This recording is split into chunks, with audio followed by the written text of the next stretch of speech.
tout le monde, bienvenue dans Level 1. Aujourd'hui on va jouer à Grandia 2, un RPG, Marcus Role Playing Loser.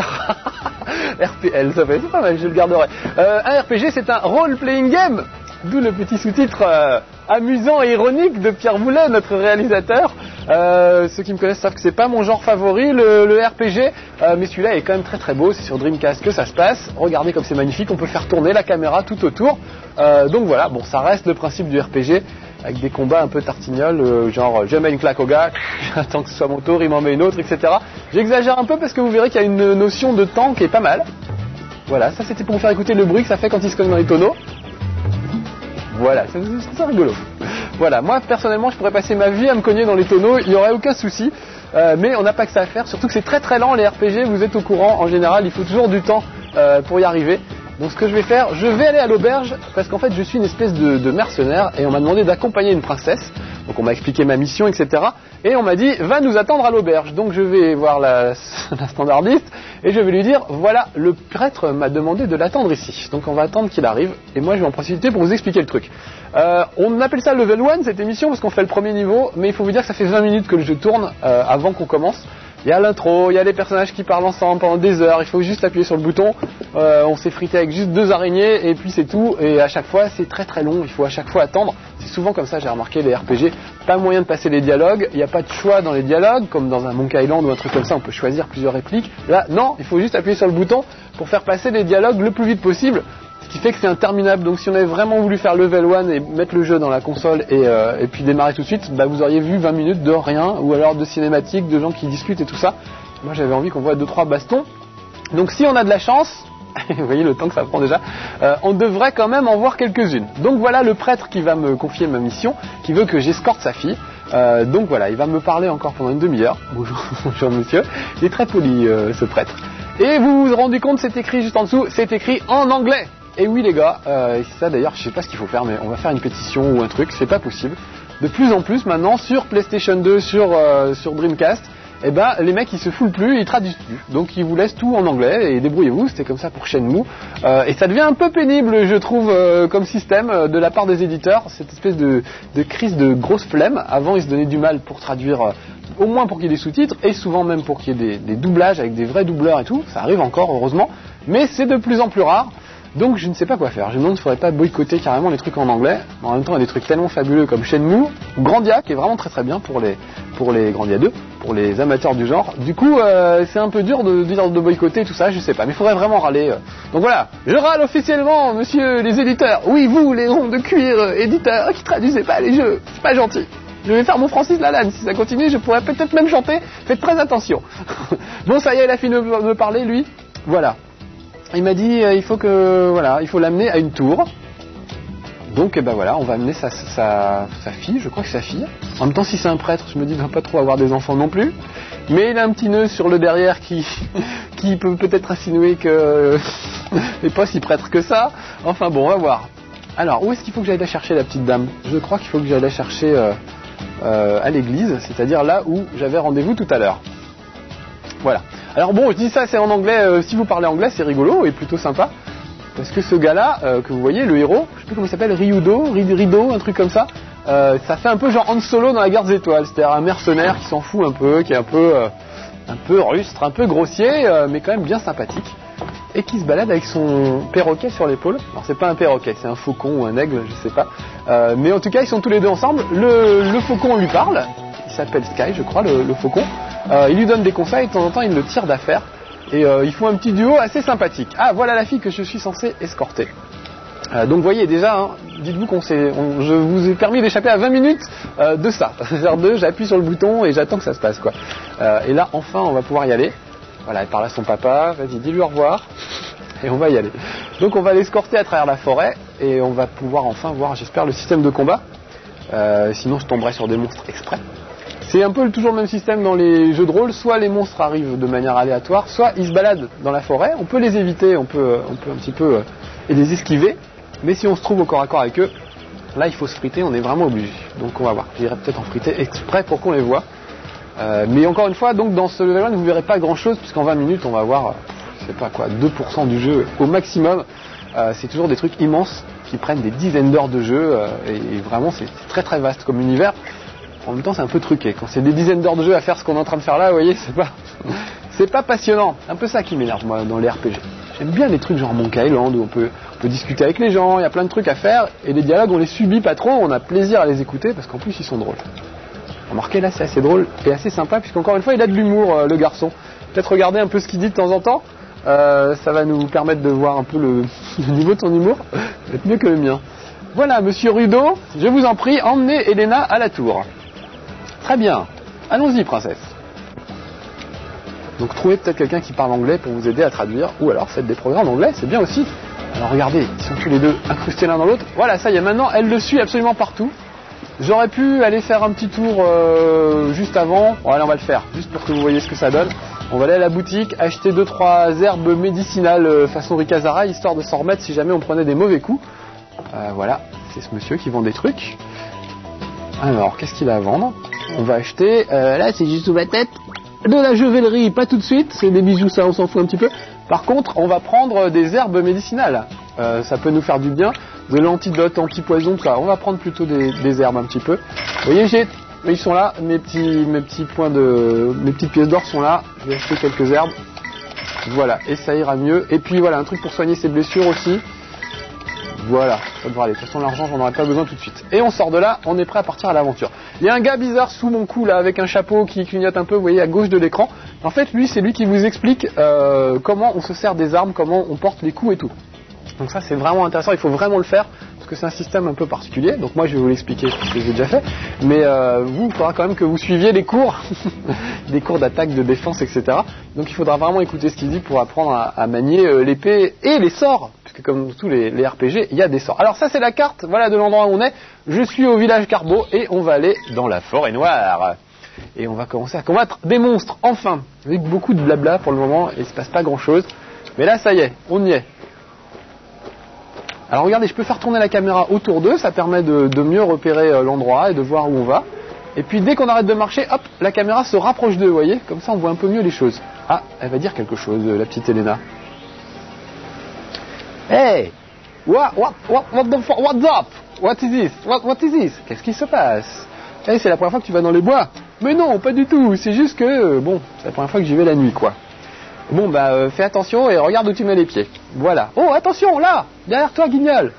Elle a dû voir un truc. Non, c'est lui qui lui fait voir, en fait, juste pour voir ses réflexes. Vous voyez, il a de l'humour. Joli réflexe, princesse. Malheureusement, on n'est pas là pour cueillir des murs et, ou des fraises des bois ou je sais pas quoi. Voyez, donc il a quand même de l'humour, le gars. Je trouve ça plutôt sympa. Il a un petit côté second degré qui est bien rigolo. C'est pas un vrai héros comme d'habitude. On sent qu'il se prend pas trop au sérieux. Moi j'aime bien quand c'est comme ça. Ah voilà, regardez notre petit oiseau là. Ah non, c'est pas notre oiseau, c'est un adversaire. Ouais, on va pouvoir friter des gens. Super. Alors allons-y. Ah, enfin un peu d'action depuis le début. Faut être patient, mais bon, ça vaut le coup. Au moins on va voir les combats, vous allez voir comment ça se passe. Alors regardez, en bas il y a une petite barre qui se déplace et qui correspond en fait, je sais pas comment expliquer ça, c'est super compliqué, au moment où on peut attaquer ou pas attaquer. Quand il y a écrit comme, ça veut dire qu'on peut commettre une action, on va dire. Voilà. Donc ensuite on a le choix entre différents adversaires. Je vais commencer à taper sur lui, donc je vais le finir. Voilà. Et regardez, ça va être à leur tour d'attaquer. Voilà. Tac, lui m'attaque. On voit la petite barre en bas qui se déplace. Donc j'ai le choix souvent entre plusieurs attaques. Voilà, là c'est mon tour. Alors soit je choisis un combo, c'est-à-dire c'est une attaque tout à fait normale, soit critical, c'est un truc qui permet de bloquer une attaque de l'adversaire, soit utiliser un objet, soit des mouvements spéciaux ou magiques. Regardez, au début j'ai que celui-là, mais il est assez efficace. On va y aller. Il va dire ce que c'est avec sa bouche. Tensei Ken Slash. Voilà, c'était Tensei Ken Slash. Ah, ça l'a un peu pétrifié l'autre. Ah, il dit t'as intérêt à t'entraîner si tu veux être comme moi quand tu seras grand. Il a de l'humour le petit bonhomme, je l'aime bien Ryudo finalement. Donc voilà, donc soit on porte un coup qui est assez violent, qui retire plein de points de vie, soit on décide de bloquer l'attaque de l'adversaire, c'est-à-dire on lui enlève moins de points de vie, mais on lui fait sauter son tour en quelque sorte, c'est-à-dire qu'il ne peut pas vous attaquer pendant ce temps-là. Donc c'est une question de timing, les petites jauges qu'on a vu se déplacer en bas. Il y a votre petite tête qui se déplace et qui permet de savoir à quel moment vous pouvez attaquer, et il y a la petite tête de l'adversaire qui se déplace aussi. Donc à vous de calculer au mieux pour essayer de bloquer les attaques les plus impressionnantes et de taper au bon moment quand vous ne pouvez pas faire autrement. Puis bien sûr il y a des pouvoirs magiques, enfin Et puis là j'ai qu'un gars, mais évidemment il y en aura plusieurs au fil de l'aventure. Vous aurez 3, 4 peut-être même personnages que vous rencontrerez qui viendront vous filer des petits coups de main. Donc voilà, gros classique du RPG, role-playing game pour ceux qui ne savent pas, ça veut dire jeu de rôle en fait. Moi je suis très adepte de jeux de rôle genre Donjons Dragons, Star Wars et tout, les vrais avec un plateau, des dés et tout ça.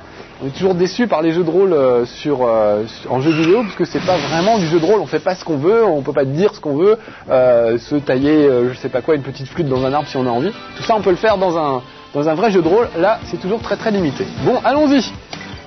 On va se l'effriter comme ça, en normal, en classique. Alors regardez bien les petites barres en bas, ça va vous permettre de comprendre un peu. Voilà, là ça va être mon tour, regardez, hop, voilà, c'est mon tour. Donc je vais essayer un critical, c'est-à-dire je vais essayer de bloquer l'attaque du premier aigle. Je sais pas lequel c'est, voilà, celui-là. Regardez la petite tête de l'aigle qui va s'afficher. Ah, c'était un peu tôt mon attaque, je l'ai porté un peu tôt. Le tout c'est d'arriver à voir le timing des attaques de l'adversaire. Là attention, ils vont attaquer tous les deux en même temps. Voilà. Et là je peux peut-être bloquer leur attaque, donc je vais essayer. Est-ce que je vais avoir le temps de bloquer l'attaque? Je sais pas. Non, j'ai rien bloqué du tout, oui. C'était trop tard.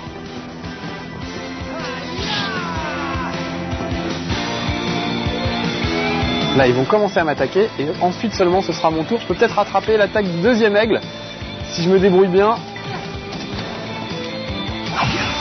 Donc c'est un système qui n'est pas évident à manier, encore moins expliqué je trouve. En tout cas, le gars dans l'auberge qu'on a vu l'explique 100 fois mieux que moi. Donc je vous recommande vraiment de suivre ses cours. Est-ce que je peux le faire là? Non, je peux pas. Je vais l'attaquer tout simplement, tout bêtement. Ça y est, il est fini. Oui, je sais, j'ai encore intérêt à m'entraîner. Alors vous voyez, à chaque fois, comme dans toujours les RPG, bah voilà, je gagne des petits points d'expérience. Et puis évidemment, j'apprendrai des nouveaux mouvements, des nouveaux tours de magie comme Garcimore et tout. Ça va devenir de plus en plus un personnage de plus en plus balèze. Et puis même chose avec tous les personnages qu'on rencontrera. Oh, je crois que j'ai vu quelque chose dans l'herbe qui brille un peu. Qu'est-ce que c'est? De l'argent. Ouais, 50 pièces d'or. Il y a des gens qui laissent traîner de l'argent dans la forêt. C'est assez étonnant. Dans nos forêts chez nous, en France, c'est pas du tout comme ça. J'ai jamais trouvé un sac d'argent dans la forêt de Fontainebleau. Des cadavres, des fois dans les sacs poubelles, mais rarement des sacs d'argent. Bon, ensuite, où on va? Garmia Tower, c'est là où je dois escorter la petite Elena, je crois qu'elle s'appelle. Donc on va y aller et... Oh, scène cinématique. C'est quand même super joli. Enfin, moi, j'aime bien. Vous avez vu que la lune a un nez de clown. Je ne sais pas si vous avez aperçu en haut à droite de l'écran. C'est un univers où il y a une lune, plus une lune rouge devant, et ça fait un peu un nez de clown. Donc deuxième partie, on s'approche de la tour. Voilà, c'est juste là, et il y a ses copines qui l'attendent. Donc elle va aller les rejoindre pour une cérémonie rituelle.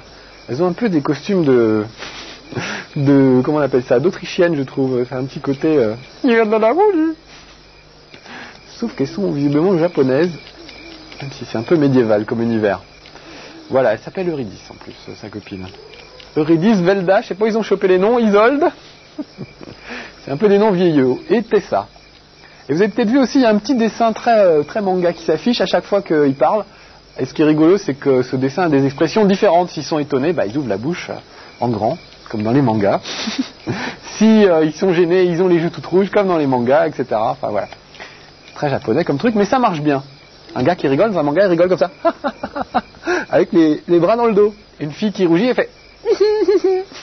Je sais pas si au Japon ils le font vraiment comme ça, mais je crois que c'est ça qui me bloque dans les dessins animés japonais. Moi, c'est ce genre de petit truc. Peut-être chez les japonais c'est courant, mais voir quelqu'un qui rigole comme ça, avec les bras et les jambes qui battent dans l'air, moi ça me fait tout bizarre. Et même chose pour les filles. Bon allez, Ismen. Oh. Voilà, ça y est, la porte s'ouvre. Ils vont rentrer, elles vont rentrer, parce que je crois pas qu'il y ait de garçons dans le lot.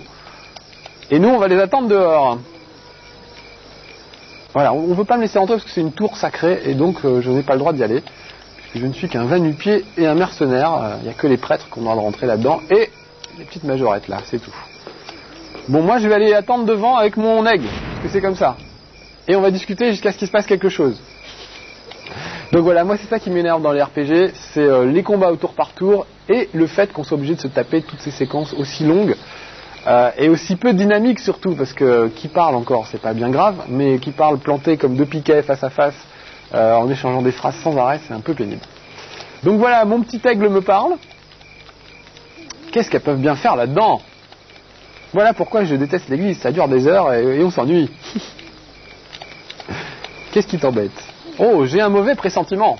Réplique culte de la guerre des étoiles, ça. J'ai un mauvais pressentiment, je crois qu'ils le disent dans presque tous les épisodes.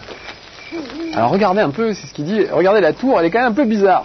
C'est vrai que pour une tour sacrée avec une religion sympa, les dessins sur le mur sont un peu bizarres, je trouve.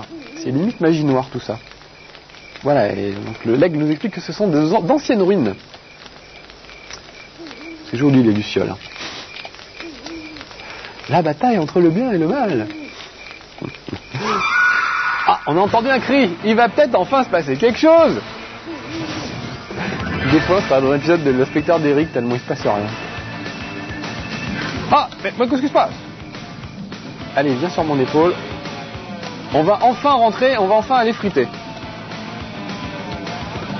Donc bon, je me moque, hein, mais c'est parce que j'aime pas trop les RPG et tout ça, et que je trouve que c'est assez lent, et puis évidemment, à vous montrer ça en level 1, c'est pas passionnant, mais au moins ça vous donne une petite idée du début du jeu. Mais les fanats de RPG vont trouver ça vraiment excellent. Je vous le dis, vous pouvez foncer et acheter ça les yeux fermés si vous aimez le genre. C'est vraiment du tout bon, ouais, du tout grand, ça dure super longtemps, il y a plein de trucs à faire, plein de sorts, plein de magie, plein de personnages, plein de trucs. Donc vraiment ça vaut le coup. Allez, on va rentrer, on va peut-être se friter un petit monstre avant de partir. Ça ferait 2 monstres, on a eu quand même 2 combats, on a eu de la chance. C'est pas toujours le cas. Alors regardez bien, voilà, je viens d'arriver dans la tour, et normalement, oh, des araignées. L'araignée. Bon, on vient de battre parce qu'on s'ennuie. Donc je pourrais essayer de l'éviter, vous voyez, de partir dans un couloir comme ça sur le côté. Mais non, je vais aller me battre, histoire qu'on finisse sur un combat et qu'il se soit quand même un peu passé quelque chose dans ce maudit level 1. Regardez, les bestioles sont pas mal en plus, elles sont assez bien modélisées. Allez, je vais lui faire mon attaque qui tue. Tentacle machin. Voilà, et on va se quitter là-dessus. Je vous fais un gros bisou, c'était level 1 sur Grandia 2. Bonne adresse sur Dreamcast, vraiment, c'est bien, sympa, même si je dis du mal, vraiment c'est bien. Ah, et voilà, 298 points de vie, tu m'en diras des nouvelles, ma grande. Voilà, on se quitte là-dessus. Ciao.